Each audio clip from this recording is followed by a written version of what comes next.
Hello once again everybody, I am playing with Mui with a Pokemon SoulSilver Special Extras video. As you can see, I'm here in Goldenrod City with my new friend Freddy TM. Freddy TM, how you doing? Alright, he seems to want to play. We're going to play some SoulSilver. Alright, so as you can see, everybody's got super fancy levels. That doesn't really matter.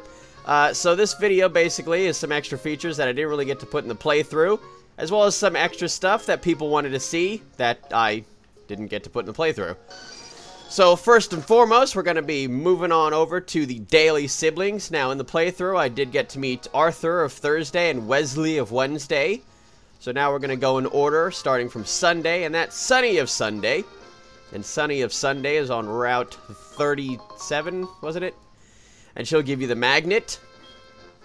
And that thing, oh yeah, now she remembers. It's an electric type thingy. Yeah, alright, cool. And for some reason, when I think electric type, I don't know why, but I just think of Plusle and Minun. I don't even know why. Alright, so as you can see, she listed off every single one of the siblings, but she didn't really explain where they were.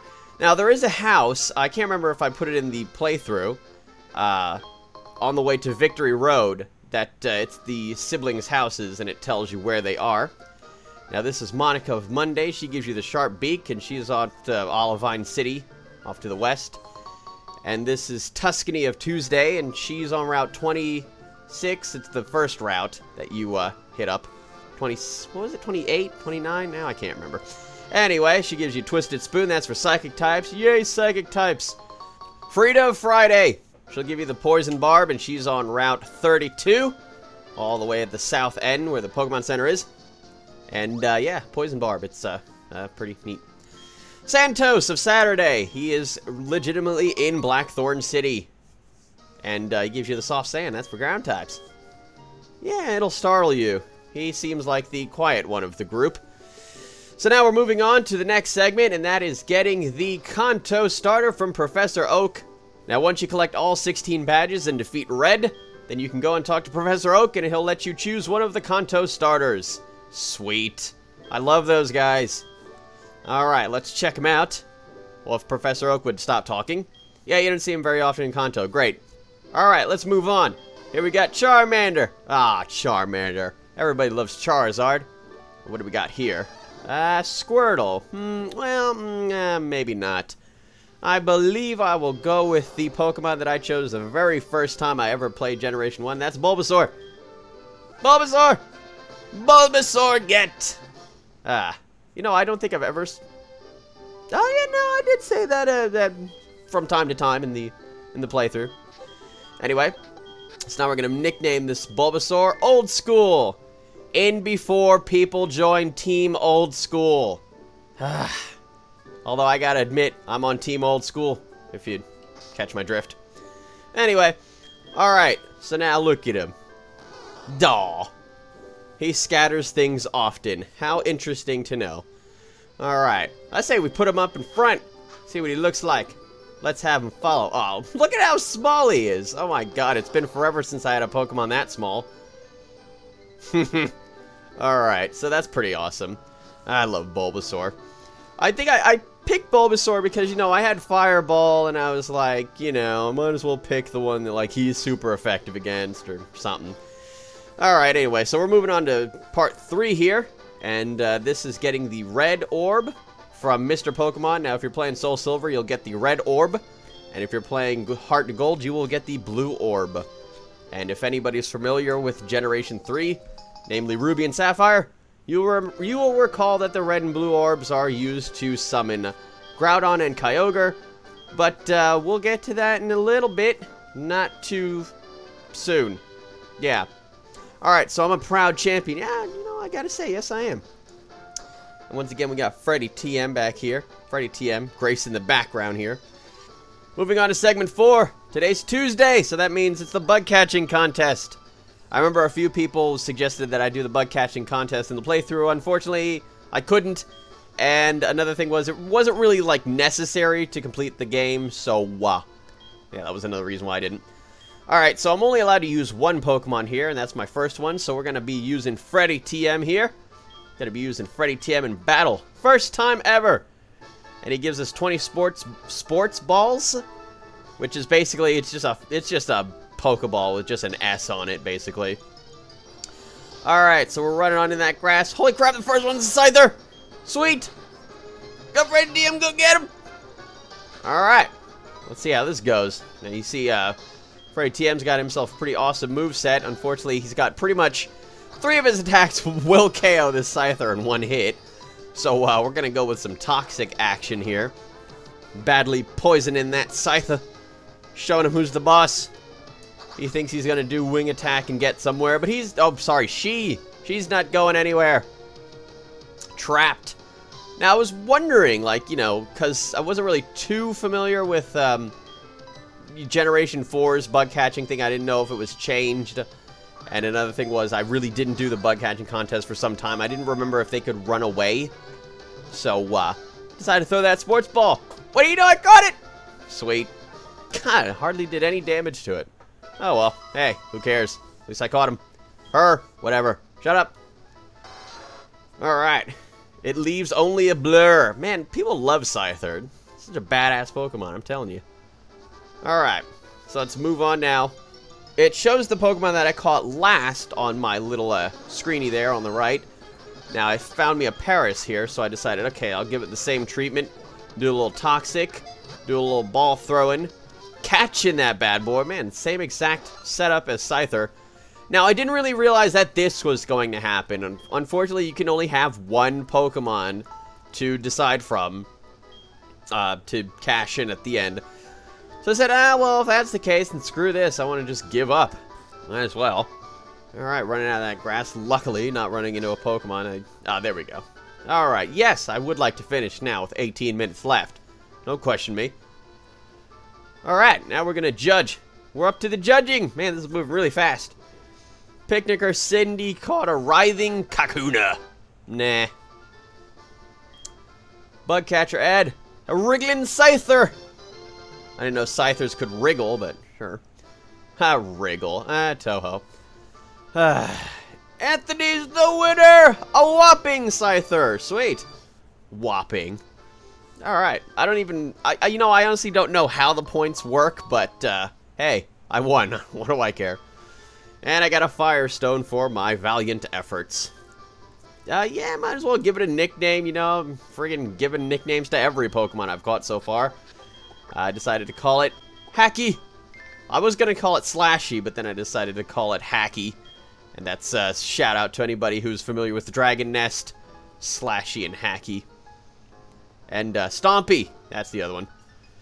Alright, I'll really try my best next time. Somehow I don't believe him. That's cool, I guess. Not a bird catching contest. Okay, sure. I won't forget this defeat, and yeah, I'm just gonna go away now. Freddy TM, what do you think of this awesome victory? In your face, losers. Alright, sure, why not? Alright, so now we're moving on to segment 5. We're exploring the Ruins of Alph. I love how Freddy TM just did not care. Not one bit. Alright, here we go. Now, basically, the Ruins of Alph is broken up into 4 different segments. And it's, basically, it's 2 different parts.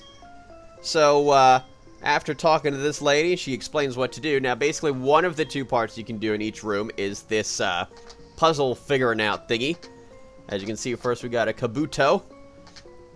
And so you gotta take the little pieces of the puzzle, tap them to spin them around, and drag them into place. And once you finally got it right, then the puzzle will magically glow! And then the floor will magically shake! And then the floor underneath you will magically go away!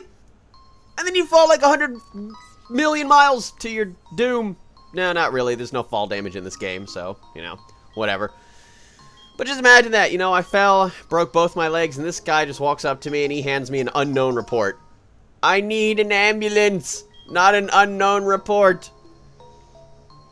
Alright, so there's some sort of strange presence here. Now we're going to use a fancy super repel so that we don't get bothered by that strange presence. Yeah, no strange and wild encounters for us. No, sir! We're just going to run on out of here with these crazy, freaky-looking Nidoking statues. I really like the music down there. It's pretty awesome. It's like a remixed version of, you know, this generic creepy cave music, like, you know, this song. But, sounds pretty awesomer. Yeah. Not making up words. I'm allowed. It's my playthrough.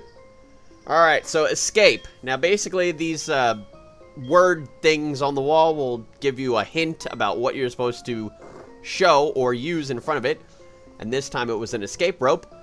And using the right thing will open this magical hidden area where you can get 4... Okay, calm down. 4 awesome free stuff things. And then this magical text. Our plan entered words on this place. Sure. Okay. So basically it's just a weirdo backstory to the unknowns if you're interested in that. Although, I gotta be completely honest here, I don't find it interesting in the least, so... I mean, you know, that's just me. Still. Alright, so we're using that one escape rope, which doesn't actually get used. Unlike in Gold, Silver, and Crystal, it actually does get used when you use it in front of the little tome. I'm gonna call it the tome. So yeah. Using it to get out of there quick. Blah! Helping us get across this, wow, what was that? 2-panel worth of water? Yeah, sure. Alright. So now we're moving into room number 2. Ha, number 2. Alright, to the second puzzle. Now this one appears to be some sort of flying / rock prehistoric Pokemon. I believe, if I'm not mistaken, they call this the Aerodactyl. Yeah.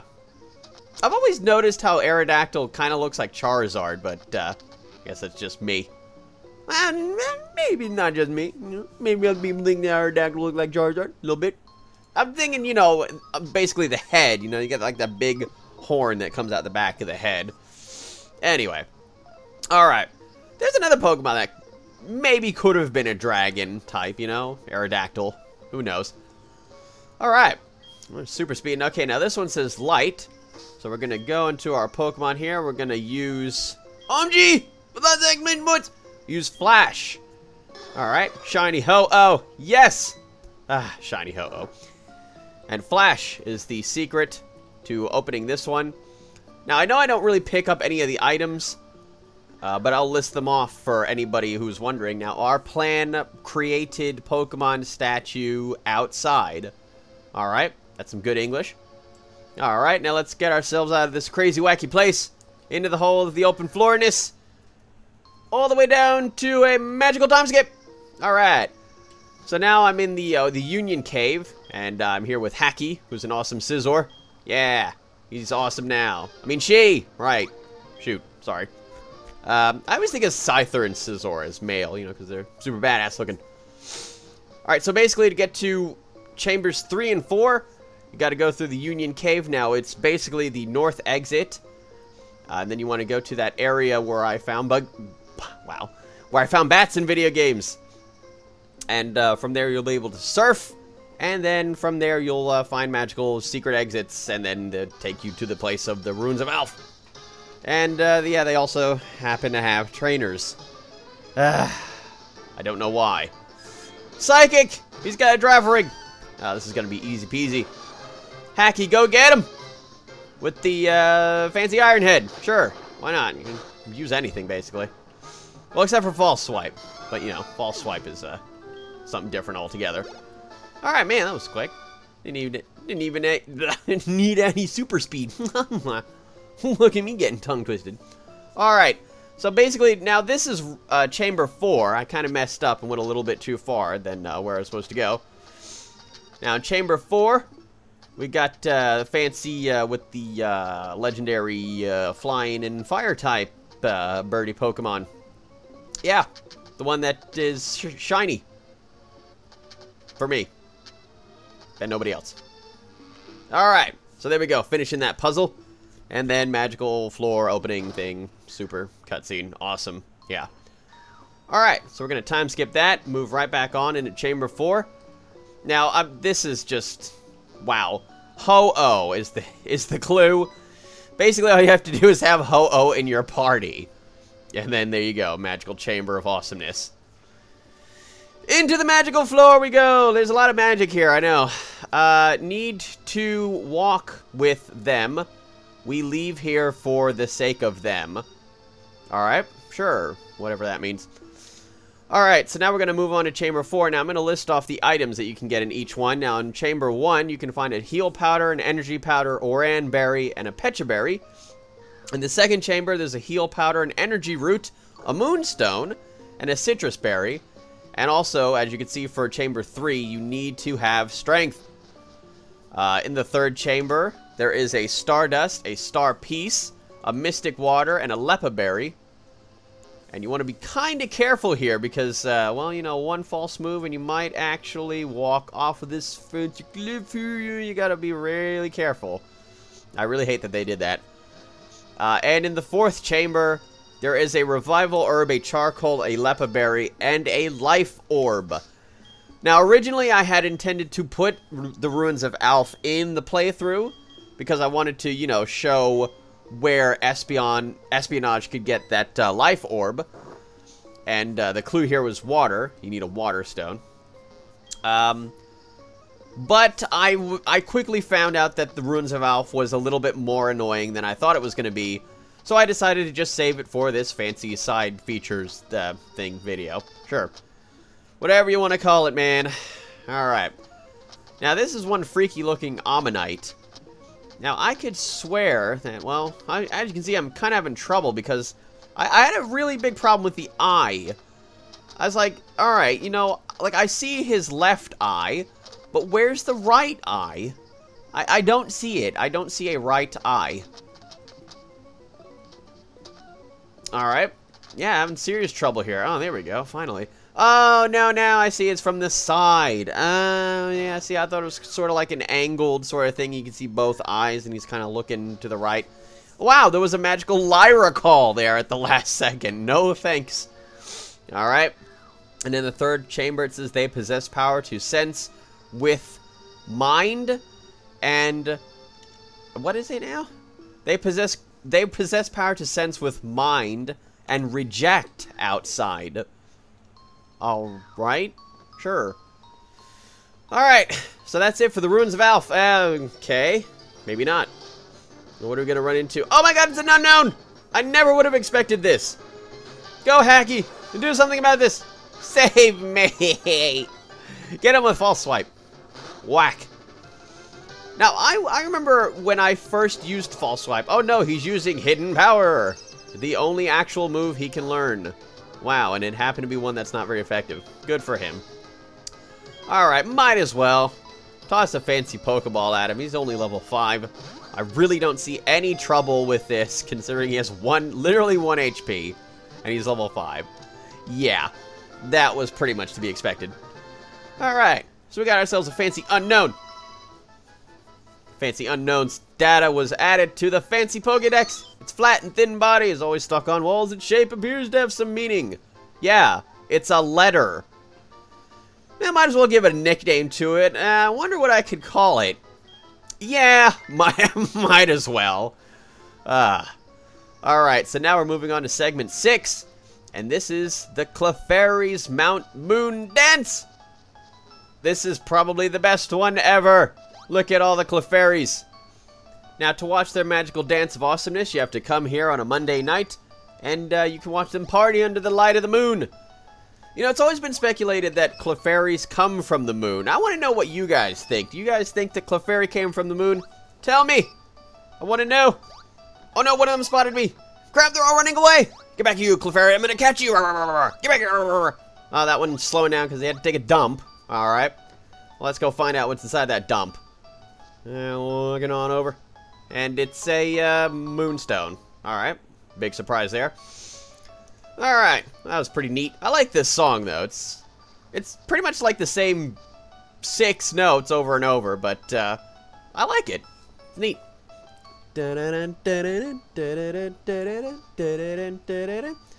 Pretty awesome Clefairy. Alright, now we're moving on to the 7th and final segment of this video. Going to the Embedded Tower. Now coming here from Cianwood City into the little cave where, you know, you go out to the place of the new stuff in HeartGold and SoulSilver. Chuckles will come up to talk to you. The fancy gym leader there. And he'll tell you some stuff about the Embedded Tower. And, yeah, apparently you need rock climb as well as surf. And I just sat there and I was like, ugh, crap. Alright. Well, now I gotta go get a Pokemon that knows rocks, climb, and surf, but yeah, I didn't really need to include that. So we're gonna head on over through Route 47 and up this fancy rock climbing wall, just checking if there's anything else over there. Alright, Wrestling. Wrestling's got rock climb. Oh yeah, no, he had that in playthrough. What am I saying? I love how I'm saying that like that's something new. Alright, up the rocky wall we go, and there's a crazy hiker guy there. And making sure, once again, that I have checked out everything. I'm pretty sure this is the place I'm supposed to go, though. Blade Cliff. Oh, that's why it's called the Embedded Tower. Oh, everything makes sense now. Alright. The Sky, Land, and Sea. Huh. Weird. It reminds me of that one game where that legendary Pokemon do that. What am I doing? It's like, alright, nah, maybe not. Should I do the rock climbing wall? Nah, maybe I won't. Alright. And into this fancy tower we go, and holy crap, it's Groudon! The Red Orb has done its magic, and Groudon is here. Groudon is here for battling. Grarg, he says, and then we go into the... Okay, whoa, calm down with... What the... What was that? No, that was the worst intro ever. Anyway, so now we're going into this awesome battle with Groudon, one of the legendary Pokemon from Generation 3.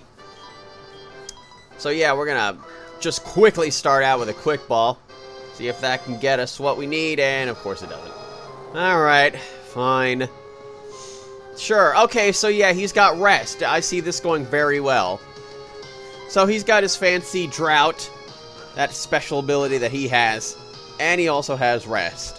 So we're going to do some False Swipe action, and maybe he won't destroy Hacky in 1 or 2 hits. Alright, good. Alright, I see this. This is going pretty good. Gonna be doing a little extra False Swiping. Yeah, now, I remember I was trying to get into this before, but it didn't really take off. I remember when I was first using False Swipe, I thought it was like Super Fang, in that it does like half of the opponent's HP and damage, but basically all it is, it's just a regular attack that will always leave it with 1 HP. So yeah. Alright, so he's going to do Eruption. Now, if anybody recalls, Eruption basically does damage as to how much HP you have. So because he has such low HP, it didn't really do that much, considering that Hacky is 4 times weak to fire. Yeah. So, good job there, Groudon. Alright, so he's going to keep using Ancient Power and spamming that. And I'm going to keep using False Swipe because, well, I don't really want to feint him. I'm trying to legit catch him here. Alright. Okay, you can stop doing that now. Go to sleep already. Oh, dear God, that was close. Alright. Sunlight. Not really going to help him too much. I was always confused as to why he has that specific ability. Because, you know, basically that's for Fire-type Pokemon. I really think that they should have made him a Fire-type Pokemon. Or, at the very least, Ground and Fire. But that would make him 4 times weak to Water. Yeah, that doesn't really work. Well, he's still weak to Kyogre anyway. I don't even know what they were thinking. Whatever. Alright, wow, yeah, see, once again, Eruption, doing almost nothing because he has almost no HP. Alright. So let's use us a Dusk Ball. Alright, makes sense, because we're in a cave. See if that Dusk Ball is going to work. Of course not. Wow. Great. So he legitimately has 1 HP, and I cannot get him. So he's going to do Rest. And that goes on for quite some time, which I cut out. And just on a whim, I decided, hey, let me throw a Pokeball. Sure. Just like all those people who submitted those Pokemon memories to me, I now have my own Pokemon memory of catching a legendary Pokemon with a Pokeball. Well, that being said, we got us a Groudon. Awesome. I was like, yeah, I'm gonna just say I always like Kyogre better, but hey, you know, Groudon's pretty cool. Alright, what are we gonna name this? Nah, maybe not that one so much, but let's go ahead and do, yeah, this is what I was thinking at the time, Pokeball XD. I couldn't believe it. Alright, now here's the fancy hiker guy. He's all jealous that I totally caught that Groudon. He couldn't. Yeah, sure, you know, stuff, and go away now. Awesome. Okay, that's great, you know, I mean, backstory. Awesome. Why do you walk away from me and then start talking again? Alright, bye. Finally. Like, that would be just hilarious if he just came back again and started talking.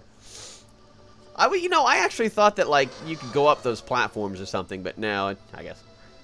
Hacky looked off in the distance and barked, okay. That's interesting that a bug is barking. Anyway, that's it for this video. Join me in part 2 of this Pokemon SoulSilver special extras video, where I'll be doing some more stuff that I did not add into the playthrough. So that's about it. See you all next time!